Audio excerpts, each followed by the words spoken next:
Tamara xanım. Oo, yenə gedirik. Səfəriniz haradır? Gürcüstana. Nə oldu, donub qaldın? Gəl yenə yaxalandım. O işlə Sənə bilmirsən. yazmaq mümkündür. Deməli, Nihulya, Aha. yolumuz Gürcüstanadır. Qaraçöpə Şuşa ailəvi istirahət mərkəzinə gedirik.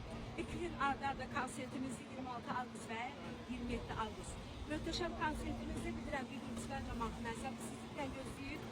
Mən də onlar səbirsizliklə gözləyirəm və həyecanlıyam ki, axşam möhtəşəm konsertimiz olacaq. Nihulya, inşallah növbəti çıxışlarımız yenə var. Moskvada konsertimiz olacaq və inşallah mən də tapmışam. Nəyi tapmısan Tamara? O deyir, vallahi bilmirəm adını. Burada 50 dəfə almışam. Adını bilmirəm ki. Hə də.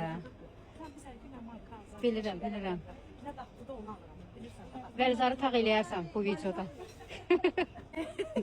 Tapmışam. Akasda buranın üzvüyəm, bilməm. Olsa adını bilmirəm, mən adına baxmıram. Yenə dedirəm. Mən üçün nə yaxşıdır onu almışam. Yazıqlar Nikuliyanmış olsun, yazıqlar Kəmalə xanım. Və gələ bu kruşkalar yadigar saxlayaq. Mütləq, mütləq, elə şeylər. Hər uçuşumuzda bir şey olur da, macəra olur. Elədir.